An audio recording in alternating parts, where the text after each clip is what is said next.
জান্নাতে সবাই একই সাথে একই সময়ে কিন্তু প্রবেশ করবেন এবং সেখানে সবাই সমান মর্যাদার অধিকারীও হবে না।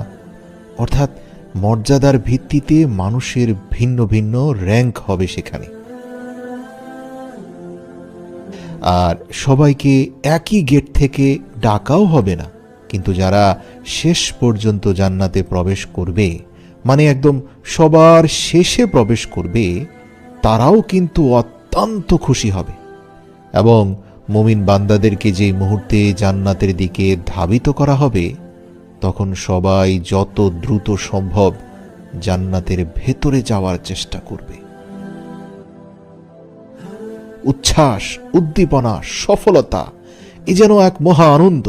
কেউ চিৎকার করতে থাকবে।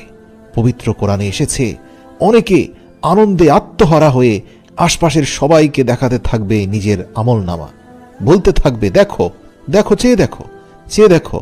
হ্যাঁ, আমি জানতাম একদিন আমাকে হিসেবের সম্মুখীন হতে হবে, আর তাই তো আমি চেষ্টা চালিয়েছি। আমি উদাসীন ছিলাম না, আমি আমার আমলনামার ব্যাপারে সচেতন ছিলাম। আজ দেখো আমার আমলনামা, পড়ে দেখো। সুবহানাল্লাহ। নিঃসন্দেহে এটা হচ্ছে একজন মানুষের জন্য সবচেয়ে বড় সফলতা, যে সফলতার পরে আর কখনো কোনোদিন কোনো দুশ্চিন্তা তাকে গ্রাস করবে না। ভাবুন, দুনিয়ার বুকে কত রকম ভাবে আমরা সফল হই। কেউ চাকরি সফল হয়, কেউ বিসিএস পরীক্ষায় সফলতা পায়, কেউ ডাক্তারিতে চান্স পায়। দুনিয়ার জীবনে কত রকম সফলতা। কেউ আবার তার পছন্দের মানুষকে জীবনসঙ্গী বা জীবনসঙ্গিনী হিসাবে পেয়ে নিজেকে সফল ভাবে। কিন্তু এই সকল সফলতার পরেই স্থায়ীভাবে আনন্দ ধরে রাখতে পারে না।